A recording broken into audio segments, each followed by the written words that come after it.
እስልምና ሙእሚኖች እንዲሰሩ እንዲጥሩ ትልቅ አነሳሽ መልእክቶችን አስተላልፏል። እንዳለመታደል ሆኖ አሁን ያለው ወጣት ተተኪው ትውልድ ረፍትን የወደደ ስንፍናውን ጃኬቱ ያደረገ በተስፋ መኖርን ቲሸርቱ ያደረገ ተተኪ ትውልድ ማየት አስደንጋጭ ክስተት ሆኗል።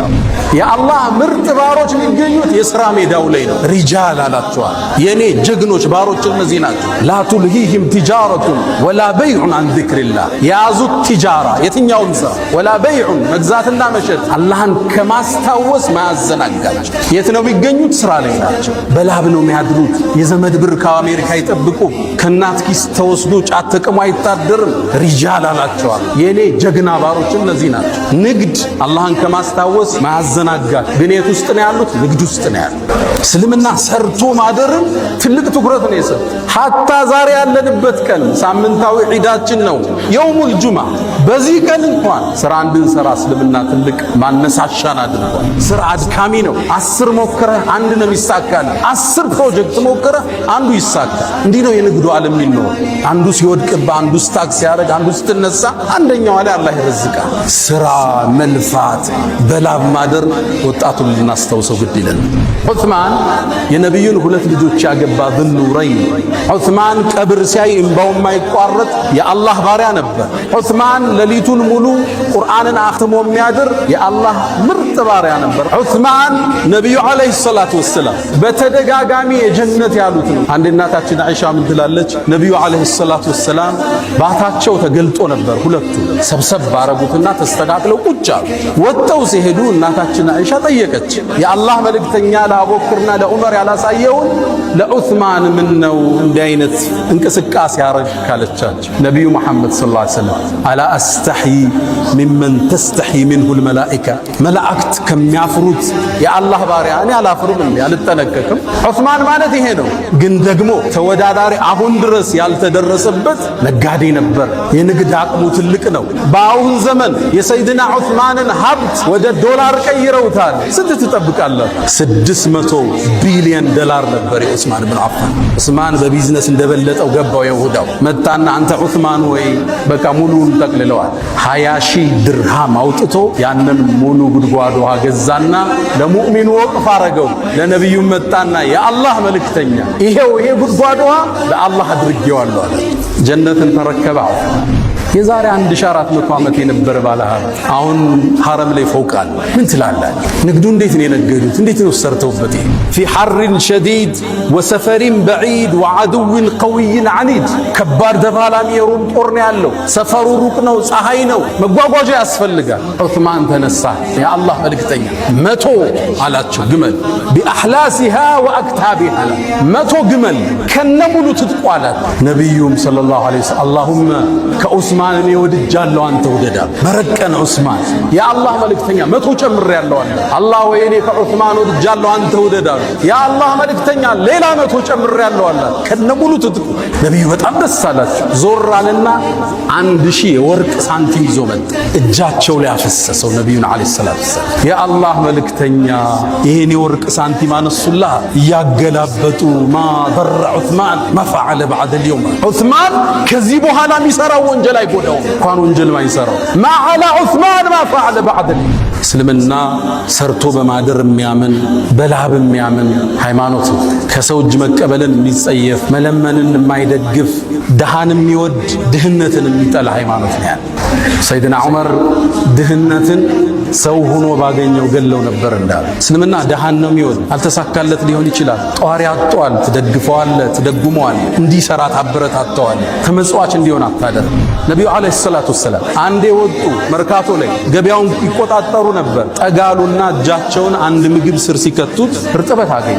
አንተ ሰው ሆይ ይሄ እርጥብ የሆነው ምንድነው አሉ።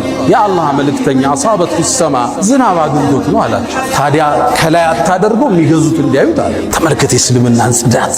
ገዢዎቹ እንዲያዩት ለምን ከላይ ያላረከው ይረጠበው? ከዛ አንድ ህግ አስቀመጡ። መን ገሸ ያጭበረበረ ያታለለ የሸወደ ፈለይሰ ሚና ከኛ አይደለም። ከነቢያት ጋር እኩል መሰለፍ የፈለገ አማና እውነተኝነት የሙስሊም መገለጫ። ሪዝቅ ከላይ ነው። ወንድምህን እገዘው አብሮ እንዲያድግ እንዲወጣ። የቂያም ቀንን ጭንቀት እንዲያረግብለት የፈለገ ሰው ለተበደረ ሰው ትንሽ ጊዜ ይስጠዋል። አልቻለም፣ እስኪ ከፍል እድል ስጥ። አብሽር ትከፍላለህ፣ ግድ የለህም ተንቀሳቀስ። ደግነት፣ ቅንነት፣ እውነተኝነት፣ ላበድር ነው ማዘን፣ መራራት ሪዝቅን የሚባርክ ለልጆች እንዲተላለፍ የሚያደርግ የአላህ ጥበቃ እንደይለይህ የሚያደርግ ትልቅ የሆነ ፍቱን መድኃኒት ነው። ውድ ምእመናን፣ እስልምና እንደሚታወቀው ዘካን፣ ሐጅን የእምነቱ ምሰሶ አድርጎ የተነሳ ዲን ነው። እነዚህ መሰረታዊ የዲኑ ምሰሶዎች እንዲሟሉ የፋይናንሻል አቅም፣ የገንዘብ አቅም ለሙእሚን ግዴታ ይሆንበታል። ሊመን استطاع ኢለይሂ ሰቢላ መንገዱን የሚያደርሰውን የኢኮኖሚ አቅም ይዘንድ ከአንድ ሙስሊም ይጠበቃል። አይደለም ዘካና ሐጅን ቀርቶ እምነቱን እንኳን የዲኑን መግቢያ ቁልፉን ላኢላሃ ኢላላህን ለማስጠበቅ ኢማኑን ለማስጠበቅ የኢኮኖሚ ነፃነትን ሙስሊም ሊያውጅ ዘንድ በሱ ላይ ግዴታ ነው። በዶቄትና በዘይት እምነታቸው የሚቀይሩት የኢኮኖሚ ጥረት ውስጥ የወደቁ ወገኖቻችን መሆናቸውን ልብ ይላል። እስልምና ሙእሚኖች እንዲሰሩ እንዲጥሩ ትልቅ አነሳሽ መልእክቶችን አስተላልፏል። እንዳለመታደል ሆኖ አሁን ያለው ወጣት ተተኪው ትውልድ እረፍትን የወደደ ስንፍናውን ጃኬቱ ያደረገ በተስፋ መኖርን ቲሸርቱ ያደረገ ተተኪ ትውልድ ማየት አስደንጋጭ ክስተት ሆኗል። በህልም የሚኖሩ ሳይሰሩ መክበርን የሚመኙ በሐሳብ የናወዙ በሱስ የተበከሉ ወጣቶችን ማየት የነገ ተጨባጫችን አስፈሪ እንዲሆን ያደርገዋል።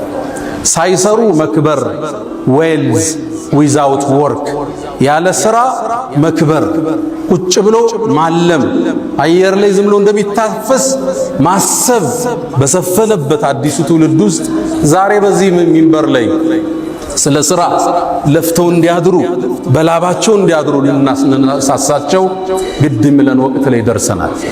አብዛኛው የሚያጓጓ ወጣት አለባበሱ የሚያምር ቁንጅናው የሚያምር ወጣት ስራ የለሽ ሆኖ እንደማየት የሚያሳዝን ነገር የለም። ሰይድና ዑመር ኢብኑል ኸጣብ ምን ይላሉ? እኔ አንድን ወጣት አይዋለሁ፣ ቁመናው መልኩ ያስደስተኛል፣ በጣም እገረምበታለሁ። ከዛም ስራ የለውም ሲባል ካይኔ ወድቃል ወጣት አለ። በጣም ሙሉ ኃይል ያላቸው የሚያምሩ ወጣቶች ያለ ስራ እነሱን ከማየት ሱስ ውስጥ ከማየት በላይ ለዚህ ኡማ የወደፊት አደጋ የለም። ወጣቱ በላቡ እንዲያድር በተስፋ የሚቆረጥ ነገር እንደሌለ እንዲያቅ ልናስታውሰው ግድ ይለናል። እስልምና እንደምታውቁት ስራን የቀደሰ ሃይማኖት ነው። ሰርቶ ማደርን እንደ ዒባዳ የጻፈ ዲን ነው እስልምና ማለት ነው። ነቢዩ ዓለይሂ ሰላቱ ወሰላም አንድ ሰው ጣፋጭ ምግብ ጥሩ ምግብ አይመገብም ከእጁ የሰራው ቢሆን እንጂ ይላል። ሚቅዳም ባወሩት ሐዲስ ላይ ቡኻሪ በተዘገበው ማ አከለ አሐዱን ጠዓመን ቀጡ ኸይረን ኢላ ሚን ዐመል የዲህ፣ አንድ ሰው ጥሩ ምግብ አልተመገበም በላቡ የበላው ቢሆን እንጂ። ሰርተህ ውጤታማ ሆነ በአቅምህ በተሰማራህበት የትኛውም ዘርፍ እሱን እንደ መብላት የሚያስደስት ነገር የለም። ነቢዩላህ ዳውድም አሉ ነቢዩ ዓለይሂ ሰላቱ ወሰላም አስከትለው እዚሁ ንግግራቸው ላይ ከእጁ ነበር የሚበላው ሰርቶ። ነቢይ ነው፣ ንጉሥ ነው ዳውድ ማለት። ግን አላህ ብረትን አግርቶለት ነበር፣ ያጣጥፈው ይቀጥለው ነበር። የጦር ማከላከያ ልምዶችን ይሰራ ነበር። ሰንዓተ ለቡሲን ለኩም ወአለና ለሁል ሐዲድ፣ ችሎታ ነበረው ብረትን አቅልጦ የመስራት። ከዛ ይመገብ ነበር። ሙስሊም ላይ በተዘገበው አቡ ሁረይራ ባስተላለፉት ነቢዩላህ ዘከሪያ ታላቁ የአላህ ነቢይ አናጺ ነበር ይላሉ ነቢዩ ዓለይሂ ሰላቱ ወሰላም። ማ ሚን ነቢይን ኢላ ወረዐል ገነም፣ ምንም ነቢይ አላህ አላከም ከብት የጠበቀ ቢሆን እንጂ። ሰርተው ያድሩ ነበር ነቢያቶቹ። ለዛ ነው ለተከታዮቻቸው እኛ ምን ክፍያ ጠየቅናችሁ እንደሚሉ ክፍያ አልፈለጉ። አጀራቸው ከአላህ ነው። ዱንያን ሰርተው ያድራሉ፣ ዲኑን በነፃ ያከፋፍላሉ። እስልምና ስራን ትልቅ ቦታ የሰጠ ሃይማኖት። ቁርአን ላይ ሱረቱ ሙዘሚል ላይ አንድ ነገር እናገኛለን። መሳ ለመሳ ሁለት ትላልቅ ዒባዳዎችን አላህ ጠርቷል። ወአኸሩነ የድሪቡነ ፊል አርድ የብተጉነ ሚን ፈድሊላህ ወአኸሩነ ዩቃቲሉነ ፊ ሰቢልላህ አላለ። ሁለቱን መሳ ለመሳ ጠራቸው። ከፈሎቹ አሉ በምድር ተበትነው የአላህን ሪዝቅ ለመፈለግ በንግድ የወጡ፣ ሌሎቹ ደግሞ አሉ በአላህ መንገድ ትግል ለማድረግ የወጡ። ሁለቱን እኩል መጠራቱ ይላሉ ሙፈሲሮቹ። ለመነገድ ከጂሃድ ጋር ማቀራረቡ እስልምና ለንግድ ለስራ የሰጠውን ቦታ እናያለን። የአላህ ምርጥ ባሮች የሚገኙት የሥራ ሜዳው ላይ ነው። ሪጃል አላቸዋል። የኔ ጀግኖች ባሮች እነዚህ ናቸው። ላ ቱልሂህም ቲጃረቱን ወላ በይዑን አን ዚክሪላህ። የያዙት ቲጃራ የትኛውም ሥራ ወላ በይዑን መግዛትና መሸጥ አላህን ከማስታወስ ማያዘናጋቸው። የት ነው የሚገኙት? ስራ ላይ ናቸው። በላብ ነው የሚያድሩት። የዘመድ ብር ከአሜሪካ ይጠብቁ። ከእናት ኪስ ተወስዶ ጫት ተቅሞ አይታደርም። ሪጃል አላቸዋል። የኔ ጀግና ባሮች እነዚህ ናቸው። ንግድ አላህን ከማስታወስ ማያዘናጋቸው። ግን የት ውስጥ ነው ያሉት? ንግድ ውስጥ ነው ያሉት። እስልምና ሰርቶ ማደርን ትልቅ ትኩረት ነው የሰጠው። ሐታ ዛሬ ያለንበት ቀን ሳምንታዊ ዒዳችን ነው የውሙል ጁማ። በዚህ ቀን እንኳን ስራ እንድንሰራ እስልምና ትልቅ ማነሳሻን አድርጓል። ያ አዩሃ አለዚነ አመኑ፣ ጥሪው ይሄ ነው፣ እንስማው።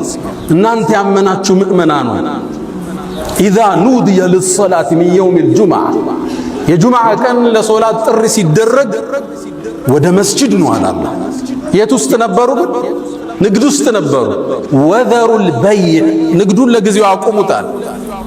ወደ መስጂድ ኑና አላህን አስታውሱ። ዛሊኩም ኸይሩን ለኩም ኢን ኩንቱም ተዕለሙን። ከዛስ መስጂድን ቆይ ፈኢዛ ቁድየት ሰላት፣ እቺ ፋዋ ትልቅ ትርጉም አለ። ፈንተሽሩ፣ አሁንም ፋዋ ትልቅ ትርጉም አለ። ልክ ሶላቱ ሲያልቅ ተበተኑ አለ።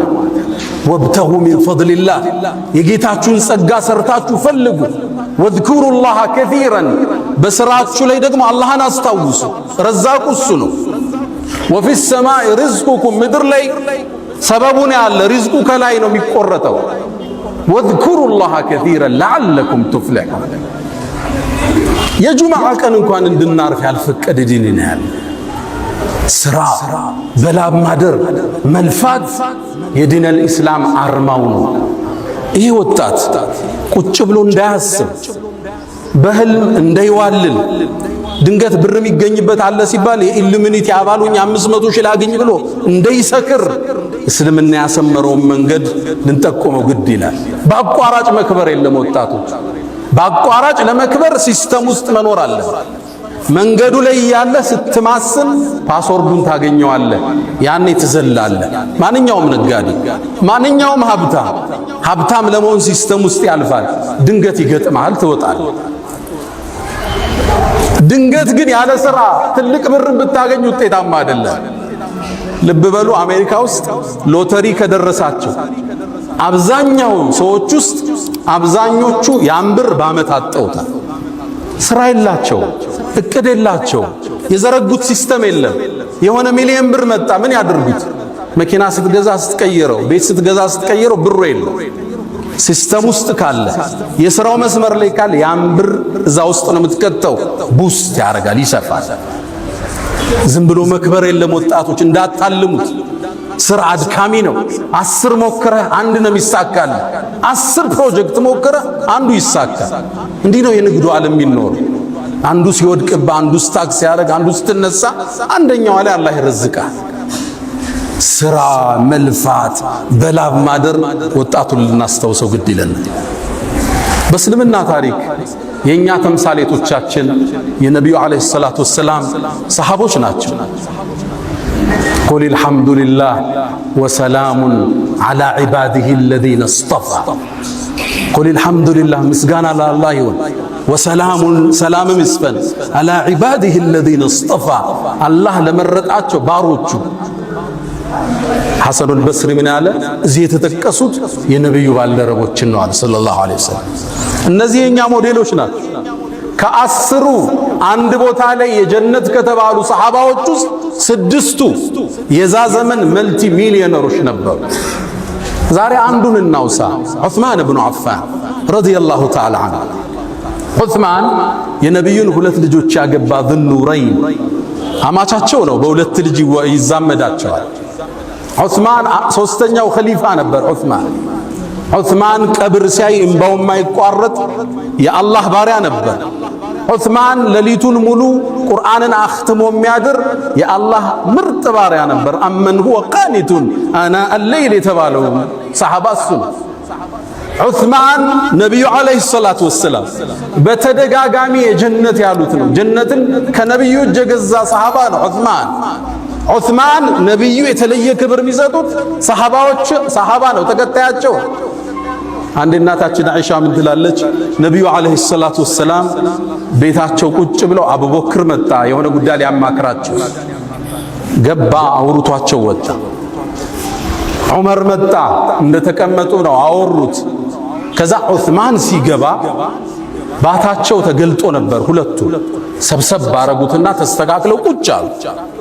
ወጥተው ሲሄዱ እናታችን አይሻ ጠየቀች ረዲየላሁ ተዓላ ዐንሃ፣ የአላህ መልእክተኛ ለአቡበክርና ለዑመር ያላሳየውን ለዑስማን ምን ነው እንዲህ አይነት እንቅስቃሴ ያረግ ካለቻቸው፣ ነቢዩ መሐመድ ሰለላሁ ዐለይሂ ወሰለም አላ አስተሕይ ሚመን ተስተሕይ ሚንሁ ልመላኢካ፣ መላእክት ከሚያፍሩት የአላህ ባሪያ እኔ አላፍርም እንዴ? አልጠነቀቅም? ዑስማን ማለት ይሄ ነው። ግን ደግሞ ተወዳዳሪ አሁን ድረስ ያልተደረሰበት ነጋዴ ነበር። የንግድ አቅሙ ትልቅ ነው። በአሁን ዘመን የሰይድና ዑስማንን ሀብት ወደ ዶላር ቀይረውታል። ስንት ትጠብቃላችሁ? 600 ቢሊዮን ዶላር ነበር የዑስማን ብን አፋን ሀብት። ገብቷችኋል? 600 ቢሊዮን። የሀገራችን ትልቁ ባለሀብት ሼህ መሐመድ አላሙዲን አላህ ይጠብቃቸው 9 ቢሊዮን ዶላር ነው ንብረታቸው ተደምሮ 600 ቢሊዮን ዶላር። እንዴት አመጣ? እንዴት አይነት የንግድ ሳይንሱን ቢያቀው ነው ዑስማን። በእርግጥ እንደኔና እንዳንተ ሰሃባዎችም ጠየቁት፣ መካ ላይ ሀብታም ነበርክ ጥለው መጣሃል፣ መዲና እንዴት ገብተ ባለ ሀብቶም ካሏቸው ሰይድና ዑስማን 5 የንግድ ፕሪንሲፕል አስቀመጡ። ያውም ባለ ሀብቶች የሚጠቀሙት ይሄን መርህ ኩንቱ ኡዓልጃል። 5ቱን ወጣቶች መዝግቡት። ኩንቱ ኡዓልጅ፣ የንግድ ህጎቹን ተመልከቱ። ኩንቱ ኡዓልጅ፣ ራሴ ስራውን ቀርቦ ነው ማኔጅ የሚያደርገው። ስራ ሙሉ ለሙሉ ለሰራተኛ አይሰጥም። እየሰፋብህ ሲሄድ ነው ደልጌት የምታደርገው፣ ወደታች የምታሻግረው። አንተ መሸፈን የምትችለውን አንተ ነው መሸፈን ያለብህ። ሰው እጅ ላይ ስራ ይጣል፣ ሲበዛ ደግሞ ሰው እጅ ላይ መጣል ግዴታ ይላል። ትክክለኛ ሰውን ትክክለኛ ቦታ ታስቀምጠዋል። ኩንቱ ኡዓልጅ፣ የስራውን ችግር ገብቼ እኔ ነው ለመፍታት የምጥረው። መሬት ሊቆምብህ ይችላል፣ ንግዱ ሊቆምብህ ይችላል። ሰራተኛ ብቻ አትልክም። ገብተህ እንደ ባለቤቱም ይፈታው የለም። ያወጣኸው እቅድ በትክክል መፈጸሙን መከታተል የባለቤቱ ኃላፊነት ነው። ያወጣኸው ፕላን አለ። የመጨረሻ የማኔጅመንት ፕሮሰሱ ኮንትሮሊንግ ነው። በትክክል በቅዱ መልክ ሄዷል መከታተል አለ። ኩንቱ ኡዓልጃል፣ ስራውን ራሴ ነው የምገባበታ። ሲሰፋ ነው ለሰው የምትሰጠው። ወኡነሚ ያለ ስራው ያመጣልኝን ትርፍ ወደ ስራው መልሰዋል። ብዙ ሰው አይታችሁ ከሆነ አንድ ሞቅ ያለ ትርፍ ሲያገኝ ብሩን አውጥቶ ወይ መኪና ላይ ይጥለዋል ወይ ቤት ላይ ይጥለዋል።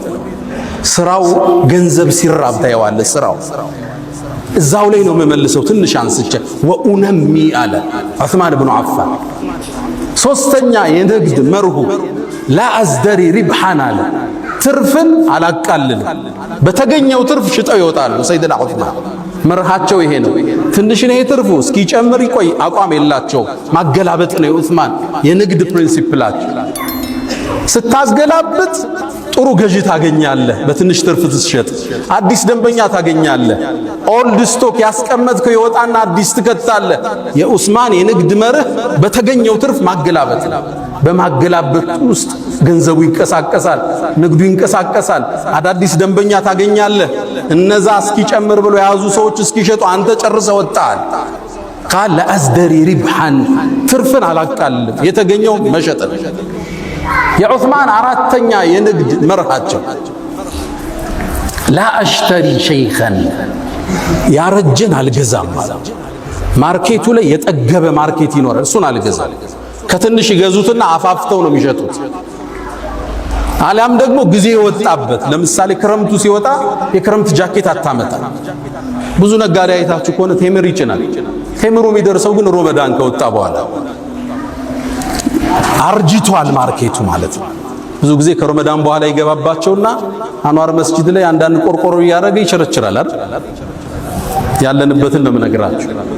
ቴምር ያሰበ ሰው ወጣት እያለ ነው የሚያመጣው ረመዳን ሳይገባ። ላ አሽተሪ ሸይኸን ያረጀን አልገዛም። ገና ወጣት የሆነ አፍላ የሆነ ማህበረሰቡ የሚፈልገው አፋፍተው ሊሸጡት የሚችሉት ይሄ ዑስማን ብኑ አፋን የንግድ ሳይንስ ነው። አምስተኛ ወአጅዐሉ ረእስ ረእሰይን፣ ንግድ ላይ አንድ ቦታ ብሬን አላፈስም እበታትነዋል። ለምሳሌ አንድ መሬት 2000 ካሬ 200 ሚሊዮን የሚሸጥ ከሆነ 1100 ሚሊዮን ሌላውን 1100 ሚሊዮን ከሁለት ድንገት አደጋ ቢገጥሞ ብር ታስሮ አይቀርም። ለምሳሌ ሪል ስቴት ላይ ያሉ ሰዎች መሬት ይገዙና ያ መሬት መገንባት ሲጀምሩ ወይ መንግስት ያቆመዋል፣ የሆነ ጉዳይ ይኖርበታል፣ ወይ ወራሾቹ ይመጡና ያስቆመዋል። ብር ታስሮ ለዓመታት ሊቆም ይችላል። ወጣህ ማለት ነው ከማርኬት። ገንዘቦችን ከፋፍላቸው ነበራለን ንግዱ ላይ። ዘመኑ ኢኮኖሚስት የሚጠቀሙት የዑስማንን ህግ ነው። ዶንት ፑት ኦል ዩር ኤግስ ኢን ዋን ባስኬት፣ ሁሉን እንቁላልህን አንድ ባስኬት ላይ አታርጋሉ። መጡና ምን የተወሰነው ቢሰበር ሌላው እጅ አለ፣ ትንቀሳቀሳለህ፣ ሰርቫይቭ ታረጋለህ። የተበደርከው ብድር ሊኖር ይችላል፣ ከዚህኛው ትከፍላለህ። ስራ አይቋረጥም ማለት ነው። እነዚህ አምስቶች የሰይድና ዑስማን ብኑ አፋን የንግድ መርሆች ነበሩ። የኛ አያቶች እኒ ናቸው። የንግዱን ሳይንስ የሚያውቁ መልቲ ቢሊዮነሮች ነበሩ። ታዲያ ይሄን ብር ይዘው ከኋላ ኪስ አላስቀመጡትም። ለቀጣዩ ዓለም ሰርተውበት አለፉ። ዑስማን ምን ሰራበት አትሉኝም? አንድ ሁለቱ ልጥቀስላችኋል። አሁን ሳውዲ ስትሄዱ መዲና ላይ አንድን ህንፃ ታገኛላችሁ።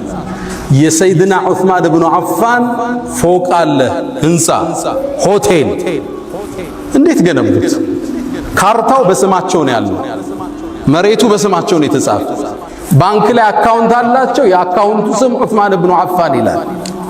1400 ዓመት እንዴት አድርገው አመጡት?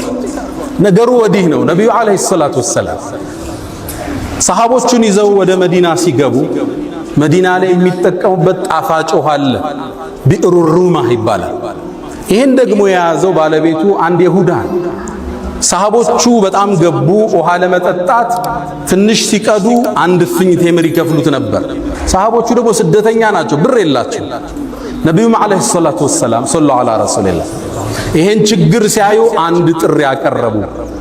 ማን ነው ቢዕረ ሩማን የሚገዛልን? ወለሁል ጀና፣ ጀነት ለሱ የሚሰጠው አለ። ይሄን እድል ባለሀብት ያልፈዋል እንዴ? ሰይድና ዑስማን ሄደና ይሁዳውን ጠየቀው፣ ልግዛህ ምንጩን ጉድጓዱ ውሃውን አለ። ያ ደግሞ ትልቅ ብር የሚያገኝበት ነው። በጭራሽ እሺ ግማሹን ልግዛህ። ግማሹን ሲለው ያነ ይሁዳ ዑስማን ንግድን ስለሚያውቅ የበለጠ ያሳድግልኛል ብሎ ተስማማ። ግማሹን ገዛው። ዑስማን ግን ይሁዳው ያልጠበቀውን ነገር አደረገ። ግማሹን ቀን አንድ ቀን የይሁዳው ነው፣ አንድ ቀን የዑስማን ነው። የሱን ቀን ነፃ አደረገ። ሰደቃ። ሙስሊሙ ይመጣል፣ ይጠጣል፣ ይዞ ይሄዳል፣ ያጠባል እንደ ልቡ። የይሁዳው ቀን የሚገዛው አጣ። እንደተበላ አወቀው። ዑስማን በቢዝነስ እንደበለጠው ገባው። ይሁዳው መጣና አንተ ዑስማን ወይ በቃ ሙሉን ጠቅልለዋል። 20,000 ድርሃም አውጥቶ ያንን ሙሉ ጉድጓድ ውሃ ገዛና ለሙእሚኑ ወቅፍ አረገው። ለነብዩ መጣና የአላህ መልእክተኛ ይሄው ይሄ ጉድጓድ ውሃ ለአላህ አድርጌዋለሁ አላቸው። ጀነትን ተረከበ ዑስማን። ያነ ወንዝ ዙሪያ ላይ ያነ ምንጩ ጥግ የተተከሉ የቴምር ዛፎች አሉ። 1500 ደርሰዋል። ለአለፈው 1400 ዓመት ከነዚህ ዛፎች ቴምር እየተቆረጠ ገቢው ግማሹ ይቀመጥለታል፣ ግማሹ ለየቲሞችና ለምስኪኖች ይሰጣል። በሂደት ዑስማንያዎቹ ሲያስተላልፉት አለ ስዑድ ጋር ደረስ። ያሁኑ ሳዑዲ ላይ ብሩ አለ። ምን ይደረግ? መሬት ገዙበት፣ ፎቅም ገነቡበት። አሁን ይሄ ፎቅ አለ። በአመት ውስጥ ይሄ ፎቅ 50 ሚሊዮን ሪያል ገቢ አለ። 5 ስታር ሆቴል ገቢው ወቅፍ ነው ለአላህ ፊሰቢልላህ። በኢትዮጵያ ወደ 2 ቢሊዮን በየአመቱ ያስገባል ይሄ ፎቅ። ግማሹ ለምስኪኖች፣ ግማሹ አካውንት ላይ ይቀመጣል። የዛሬ 1400 ዓመት የነበረ ባለ ሀብት አሁን ሐረም ላይ ፎቅ አለ። ምን ትላላችሁ? ንግዱ እንዴት ነው የነገዱት? እንዴት ነው ሰርተውበት የሄዱት? አላህ ከነሱ ጋር ጀነቶች ይሰብስባል። ትልቁን ማዕረግ ያገኘበትን ክስተት ልንገራችሁ። ነቢዩ ዓለይሂ ሰላቱ ወሰላም እንደምታውቁት ከሩሞቹ ጋር የመጀመሪያ ያረጉት ፍልሚያ አለ። ገዝወቱ ሙዕታ ላይ ኻሊድ ሰራዊትን ይዞ ተመለሰ። ሩሞቹ ሙስሊሞችን እንደሚዘምቱ ሲታሰብ መልእክተኛው ዓለይሂ ሰላቱ ወሰላም አሁን ከአረብ ውጭ የሆነ ጠላት መጥቶብናል፣ ሰራዊት ላስታጥቅ ብለው ተነሱ። ይህን ዲን ለማጥፋት ያልተሞከረ የለም። ከመነሻው ሊያዳፉ ከዛም ሰራዊት አደራጁ። ሰራዊቱን ካደራጁ በኋላ ትጥቅ ጎደላቸው። ፈረስ የለም፣ ግመል የለም፣ ጦር የለም፣ ጋሻ የለም። ምን ያርጉት? ሚንበራቸው ላይ ወጡና ምን ዩጀሂዙ ለና ጀይሸል ዑስራ፣ ሰራዊቱን ማን ነው የሚያስታጥቀው? እናንተ ባለ ሀብቶቹ ያሉ። ወደ ተቡክ ለመሄድ 700 ኪሎ ሜትር ፊ ሐርን ሸዲድ ወሰፈሪን በዒድ ወዐድውን ቀዊይን ዐኒድ። ከባድ ተፋላሚ የሩም ጦር ነው ያለው። ሰፈሩ ሩቅ ነው፣ ፀሐይ ነው፣ መጓጓዣ ያስፈልጋል። ዑስማን ተነሳን የአላህ መልእክተኛ 100 አላቸው ግመል ቢአሕላሲሃ ወአክታቢሃ አላቸው። 100 ግመል። አሕላስ ማለት ጀምዕ ሕልስን። አሕላስ ማለት ለጦረኛ ሰይፉ፣ ጎራዴው፣ ጋሻው፣ ሁሉ ነገሩ ትጥቁ አሕላስ ይባላል። አክታብ ማለት ደግሞ ይሄ ጦረኛ የሚመገበው ምግቦች ናቸው። ልብሱ፣ ምግቡ ምናምን። 100 ግመል ከነሙሉ ትጥቁ አላቸው። ልብ በሉ 100 መኪና ማለት ነው። 100 መኪና የሚሰጥ ባለ ሀብት አለ። እንዲህ ቆራጥ ይሆናል ለአኺራው የሚያሻግር። ነቢዩም ሰለላሁ ዐለይሂ ወሰለም አላሁመ ከዑስማን እኔ ወድጃለሁ አንተ ውደዳ። መረቀን ዑስማን የአላህ መልእክተኛ 100 ጨምሬያለሁ አለ። አላህ ወይ እኔ ከዑስማን ወድጃለሁ አንተ ውደዳ። የአላህ መልእክተኛ ሌላ 100 ጨምሬያለሁ አላት ከነሙሉ ትጥቁ። ነቢዩ በጣም ደስ አላቸው። ዞር አለና 1000 የወርቅ ሳንቲም ይዞ መጣ። እጃቸው ላይ አፈሰሰው ነቢዩን ዓለይሂ ሰላቱ ወሰላም። የአላህ መልእክተኛ ይሄን የወርቅ ሳንቲም አነሱላህ እያገላበጡ ማ ضر ዑስማን ማ ፈዐለ በዐደ اليوم። ዑስማን ከዚህ በኋላ የሚሰራው ወንጀል አይጎዳውም። እንኳን ወንጀል ማይሰራው ማ ዐላ ዑስማን ማ ፈዐለ በዐደ اليوم። የፈለገውን ይስራ፣ ከዚህ ሐሰና ጋር የሚጋፋ ወንጀል አይመጣም። መረቀን ዑስማን። ከዛም ተመለሰና 300 ላይ ቆመ፣ 900 አደረሰው። 50 በሬ ጨመረበት። የሰጠው ማለት የሰራዊቱን አብዛኛውን ፓርት የሸፈነው አንድ ባለ ሀብት መልቲ ቢሊዮነር ዑስማን ብኑ አፋን። ቀደምቱ ትውልድ የእስልምና ስዕል በትክክል ገባቸው። ከሰው እጅ መቀበል ተጸየፉ። ከላይ ሆና የምትሰጥ እጅ ከታች ከምትቀበል ትበልጣለች የሚለውን የህይወታቸው መንገድ አደረጉ። በላብ አደሩ። ሰርተው ደክመው ወድቀው ተነስተው ተጉዘው ተሻግረው አቋርጠው በረሃውን ድልድዩን ወንዙን ተሻግረው በላብ አደሩ። ይህን ያመጡትን ብር ጀነትን ገዙበት። አላ ወፈዐሉ ልኸይራት ወስተግፊሩ ረበኩም ፈጡባ ልልሙስተግፊሪን።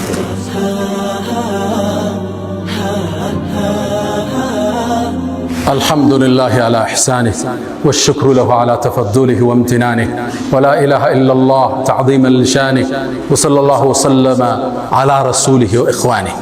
أما بعد ውድ ምእመናን እስልምና ሰርቶ በማደር የሚያምን በላብ የሚያምን ሃይማኖት ነው። ከሰው እጅ መቀበልን የሚጸየፍ መለመንን የማይደግፍ ድሃን የሚወድ ድህነትን የሚጠላ ሃይማኖት ነው ያለው። ሰይድና ዑመር ድህነትን ሰው ሆኖ ባገኘው ገለው ነበር እንዳሉ። እስልምና ድሃን ነው የሚወድ።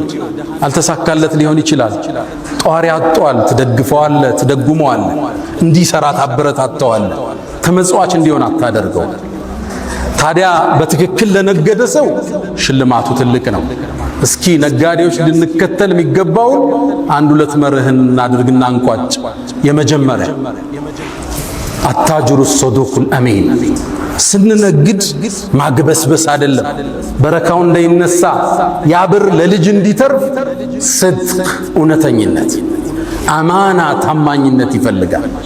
ነቢዩ ዓለይሂ ሰላቱ ወሰላም ከማ ፊል ቡኻሪ ምን ሐዲሲ አቢ ሰዒድን አልኹድሪ ባስተላለፉት ሐዲስ ላይ አታጅሩ ሶዱቁል አሚን፣ ታማኝና እውነተኛ የሆነ ነጋዴ አሉ።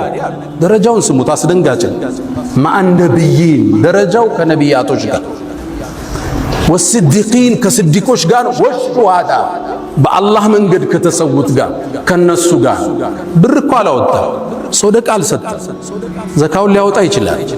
በትክክል ስድቅ ማለት የገዛውን ሳያጭበረብር፣ 100 የገዛውን 50 የገዛው ትላንተ ብዬንም ሸጥል ሳይዋሽ። ለምን ይዋሽ? ባመነበት ይሸጣል። አሚን አማና ያለው ጉድለቱ የሚናገር ደብቆ ማይሸጥ ማያጭበረብር የቻይናውን የቱርክ ማይ አሚን አማና ያለው ይሄን ሁለቱን ያሟላ ከነቢያት ከሸሂዶች ጋር። ያው ሻሃዳ አልተሳካልን ማለት የገዛዎችን ዕጣ አላገኘ ነው በዚህ ሀገሩ ነግደን ግን እነሱ ጋር እንደርሳለን። ግን መስፈርቱ አንድ ነው፣ ታማኙን እንዳታጭበረብር። ነቢዩ ዓለይሂ ሰላቱ ወሰላም ሙስሊም ላይ እንደተዘገበ አቡ ሁረይራ ባስተላለፉት ሐዲስ ላይ አንዴ ወጡ መርካቶ ላይ ገበያውን ይቆጣጠሩ ነበር። ጠጋሉና እጃቸውን አንድ ምግብ ስር ሲከቱት እርጥበት አገኙ። አንተ ሰው ሆይ ይሄ እርጥብ የሆነው ምንድነው አሉት። የአላህ መልእክተኛ አሳበቱ ሰማ፣ ዝናብ አግኝቶት ነው አላቸው።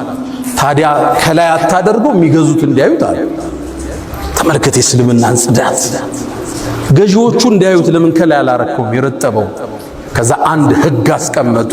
መን ገሸ፣ ያጭበረበረ፣ ያታለለ፣ የሸወደ ፈለይሰ ሚና፣ ከኛ አይደለም። አታለህ ሪዝቅ ለልጆች ልትወስድ፣ ሰው አስለቅሰ፣ ቸቀምተ፣ የሰው ስራ አበላሽተ ልጆችን ልትመግብ፣ ከዛ ህንፃ ሰርተህ ማሻአላህ ብለህ ልትለጥፍ፣ መን ገሸ ፈለይሰ ሚና፣ ከኛ አይደለም አሉ ነቢዩ ዓለይሂ ሰላቱ ወሰላም። አደራችሁን የተጨበረበረ ብር፣ የተሰረቀ ብር፣ የተሸወደ ብር ለልጅ አይተርፍም። ለአካል ጤና አይደለም፣ የአእምሮ ረፍት የለው። ንጹህ አእምሮ ምቹ ትራስ እሱ ነው። የሰው ዱዓ የሌለበት፣ ለቅሶ የሌለበት፣ ዘግተ ያልጠፋበት ስራ ጣፋጭ ነው፣ ለልጅ ይተርፋል። ሐራም ብር የልጆችን ባህሪ ይለውጣል፣ የሚስትህን ባህሪ ይለውጣል። እመነኝ። ለዛ ነው ሰለፎቹ ባሎቻቸው ወደ መርካቶ ሲወጡ ሚስት ተከትል አንድ ማሳሰቢያ ትለዋለች፣ እባክህን ሐራም ይዘህብን እንዳትመጣ፣ ከረሃብ እንታገሳለን፣ ከሳት ግን መታገስ አንችልም ትለው ነበር። መን ገሸ ፈለይሰ ሚን። መርካቶ ላይ የሚሰማው አስደንጋጭ ነው። አስደንጋጭ የተበላሸን ነገር ደብቆ መሸጥ ኖርማል እርድናም ነው። አንተ ቢዝነስ አልገባህም ሁሉ ሊልህ ይችላል። ጤናን ከፈለክ፣ ጣፍጦ መብላት ከፈለክ የሰጠህን አላህ በሐላል ይሄ ደርድረው ለልጅ ልታወርሰው ነው። ይሄን ሁሉ ብር ላንተ እኮ አይሆንም፣ ቀብርም አብሮ አይገባ። ልጅህ እንደፈለገ የሚያረጋውን ብር ሰው አስለቅሰ ታመጣለህ። የሙስሊም ነጋዴ ባህሪ አታጅሩ ሶዱቅ አልአሚን፣ እውነተኛ ነው፣ ታማኝ ነው። ሙስሊም ካበለ ቀኑ ዘነበለ፣ ሙስሊም ከዋሸ ቀኑ ተበላሸ። አያቶቻችን ያስከበሩት ታሪካዊ ስማችን ታማኝ ነጋዴዎች፣ ደጎች፣ በዚክር አብረው የሚነግዱ የሰውን ችግር የሚረዱ አያቶቻችን። ይሄ ስማውን ተቀይሯል አይደለም? ብዙ ታሪክ አለ መርካቶ ውስጥ፣ አስደንጋጭ ታሪክ አለ። ከነቢያት ጋር እኩል መሰለፍ የፈለገ አማና፣ እውነተኝነት የሙስሊም መገለጫ። ሁለተኛ ለነጋዴዎች ሰዎች አብረዋችሁ እንዲያድጉ አጋዥ ሁኑ። አታሰናክሉ። አንተ የምትጭነው ዕቃ ይኖርሃል፣ አሳየው ሲስተሙ። እኔ የምጭነው 20 ኮንቲነር አለ፣ ስንት አለ? 2 ሚሊዮን ና ከኔ ጋር ግማሽ ኮንቲነሩ ላይ አንተ ትገባለህ። አንድ ኮንቲነር 4 ነው የሚፈጀው። ና አብረህኝ ደግ፣ ይሄን ዕቃ አምጣው፣ ይሄኛው ያዋጣም፣ ሱቅ እዚህ ቦታ ተከራይና አከፋፍለው፣ አብረህ አሳድገው። ሪዝቅ ከላይ ነው፣ ምድር ላይ አይደለም። መጥቶ ይጋፋኛል ይላል። የአላህን ሪዝቅ ረዛቁ አላህ ከጎንህ ይክፈት፣ ፊት ለፊት ይክፈት። አላህ ላንተ ይረዝቃል። አስደንጋጩ ሁኔታ ግን አሁን ለንግድ ተመሳሳይ ስራ ይዘህ ከገባ የኛዎች አብረው ከሌሎቹ ጋር ብር ይመደብብሃል ሊያከስሩ፣ ከስራው እንድትወጣ መጥተህ እንዳትጋፋቸው ማለት ነው። እነዚህ ሙእሚን ናቸው። ብር ይመድባሉ አንተን ከሲስተም ለማውጣት። ወፊ ሰማኢ ሪዝቁኩም፣ ሲሳያችሁ ከሰማይ ነው፣ እኔ ዘንድ ነው፣ እዛ ነው የሚሰፈርላችሁ፣ ምድር ላይ አይደለም። አንተ ሀብታም የሆንከው ከሌላው በቁንጅና በእውቅና ስለበለጥክ ነው አይደለም እንዳይመስል። ሪዝቅ ከላይ ሰበብ አሙልተሃል፣ ሰጥቶሃል። እሱ ለሚያውቀው ጥበብ ካንተ በላይ ዕውቀት ያላቸው ዕውቅና ያላቸው ትልቅ ኔትወርክ ያላቸው አንተን ያህል ብር የላቸው። ሪዝቅ ከላይ ነው። አንተም ያማክሩ ፕሮፌሰሮች ዩኒቨርሲቲ ላይ 17000 እየተከፈላቸው አንተ $170,000 ሆቴል ገብተህ ያረፍክ በእውቀት በልጣቸው መሰለ። ሪዝቅ ከላይ ነው የሚሰፈር። በብልጠትህ እንዳይመስል ካንተ የበለጡ ብልጦች አሉ፣ አራዶች አሉ፣ ዕውቀት የተማሩ አሉ፣ ፕሮፌሰሮች አሉ። በቃ አንተ ጀምረኸዋል፣ አላህ ባርኮልሃል። ሰውን ወደ ሲስተም እንዲገባ ማገዝ። አንዱን ወንድሜ እያጫወተኝ ነበር። አንድ ሰው ወደ ስራው ገባ፣ ወደ ሆነ ስራ አልጠቅሰው ሲገባ አሃ መጣ ላክስረው ብሎ ብር መደበ። ሌላው ወንድሙ ሙስሊም ናቸው ሁለቱ። ይሄ የመደበው ከስራው ወጥቷል አለ። ያ የተመደበበት በዛ ስራ ላይ አንደኛ ነው አለኝ። አታስቆመው መስሎ ሰዎች እንዲያድጉ አጋጅ ና ይሄን ስራ እስኪ ተለወጥ። እዛው ዲያ ኩራት እኮ ገሌን እኮ እኔ ያስጀመርኩት ስትል ደስ አይል። እሱስ ቢሆን ሰው ፊት ቁጭ ብለህ እሱ እኮ ነው እጄን ይዞ ወደ ንግዱ የከተተ ሲል ክብር አይደለም? ደስ ይላል። ሪዝቅ ከላይ ነው። ወንድምህን እገዘው አብሮ እንዲያድግ እንዲወጣ። ሶስተኛ የተበደርነ ሰዎች፣ ሁላችንም ያልተበደረ የለም። ከፍ ያለው ከባንክ ዝቅ ያለው ከጎን ወንድሙ ተበድሯል። ሁሉም ባለዳ። እሺ አብዛኛውን ለማስተካከል የተበደረ ሰው አበዳሪ ሲደውል ስልክ መዝጋት፣ መጥፋት፣ መሽሎክለክ የሙስሊም ባህሪ አይደል። መክፈል የማችልበት ቀን ደርሷል፣ ፊት ለፊት ንገረው፣ ጥራው ቢሮ እንዲህ ያልኩ ብር 3 ወሩ ላይ ቼኩ አልደረሰ፣ ምን ላድርግ፣ ምን ሆነ ነው ይላል። ስራው እዚህ ቦታ ስታክ አረገ፣ እስኪ ፍታል እንዶ አብራህ አሻሽጠኝና ብሩን ውሰደው፣ ፊት ለፊት ንገረው። የጠፋው ካልመሰለ ያዝንልሃል እኮ እሱ በቃ ቸግሮ ነው ይረዳሃል። አንዱ ዳለበት ተደወለለት፣ አላነሳ ብሎ በሌላ ሰው ሲደውል አነሳለትና ድምፁን አወቀው። ከዛ ምን አለው? ተሳስተሃል። ከባድ ነው አይደል? ተበዳሪ ያበደሩን ሰው ወንድም አርጋቸው፣ ቢሮ ጥራቸው፣ ቤት ጋብዛቸው፣ ሰርጋቸው ለቅሶቸው ላይ ተገኝ። ያ ነገር አዘገየው ባፉ በለኝ፣ መፍትሄ እየፈለኩ ነው ገዘይ በለው። መሽሎክለክ የሙስሊም ባህሪ አይደለም። ችግር ሊገጥም ይችላል። ያበደርን ሰዎች ደግሞ ለተሳካለት ሰው ያበደርከውን ብር ባዘገየህ ቁጥር ለአንተ ሰደቃ ነው። በየቀኑ 1 ሚሊዮን አበድረዋል፣ 3 ወሩ ላይ አልከፈለህ፣ በዘገየ ቁጥር ለአንተ በየቀኑ ሰደቃ አለ። ፈናዚረቱን ኢላ መይሰራ፣ አላህ እስኪያገራለት ትንሽ ለቀቅ አርግ፣ አላህም ከላይ ለቀቅ ያረግልሃል። ስታጠብቅ ወይ ገቢዎች ይላክልሃል፣ አንተ ለቀቅ አርገው ከላይ እንዲለቀቅልህ። ነብዩ አለይሂ ሰላቱ ወሰላም አቡ ቀታዳ ባስተላለፉት ሐዲስ ላይ ያን አላህ የውመል ቂያማ የቂያም ቀንን ጭንቀት እንዲያረግብለት የፈለገ ሰው ለተበደረ ሰው ትንሽ ጊዜ ይስጠዋል። አልቻለም፣ እስኪ ከፍል እድል ስጥ፣ አብሽር ትከፍላለህ፣ ግድ የለህም ተንቀሳቀስ። ከቻለም አሉ ይዝለለው። በቃ አልቻለም፣ 1 ሚሊዮን 2 ሚሊዮን ዝለለው፣ አላህ ያስፋልዛል። ነቢዩ አለይሂ ሰላቱ ወሰላም ስለ አንድ ትርሚዚ ላይ በተዘገበው ስለ አንድ የአላህ ባሪያ ያወራሉ። ከሳቸው መላክ በፊት ንግድ ሰዎችን በብድር ያበድር ነበር። ከዛም ለሱ ሰራተኞች ምን ይላቸዋል? እዳውን መክፈል ማይችል ሰዎች ሲመጡ ዝለሏቸው እለፏቸው ይል ነበር። ሰው ያበድራል፣ አንዳንዱ ከስሮ ይመጣል። እዳ አለብህ እያልክ አታሳድድ። በቃ የለውም ስታየው የሚሸጠውም ነገር የለው። ሲቸግሯቸው ሲመጡ ዝለሏቸው ይል ነበር። አላህን ተገናኘው እሱም አለፈው አሉ ነብዩ አለይሂ ሰላቱ ወሰለም። አላህን በማለፍ አንተ ልትበልጠውን ያልፋል። እሱ ደግነት፣ ቅንነት፣ እውነተኝነት፣ ላበድር ነው ማዘን፣ መራራት፣ ሪዝቅን የሚባርክ ለልጆች እንዲተላለፍ የሚያደርግ የአላህ ጥበቃ እንደይለይህ የሚያደርግ ትልቅ የሆነ ፍቱን መድኃኒት ነው። ነጋዴዎች ሰደቃ እንስጥ። ሰደቃ በላን ይመልሳል፣ የታመመን ያድናል። ሌሎች እንዲደራጁ እንፍጠር፣ ስራ እንዲጀምሩ እንገዛቸው። ዘካዎቻችን፣ ሰደቃዎቻችን ሌሎችን ለማውጣት ነገ ዘካ ሰጪ እንዲሆኑ እንገዛቸው።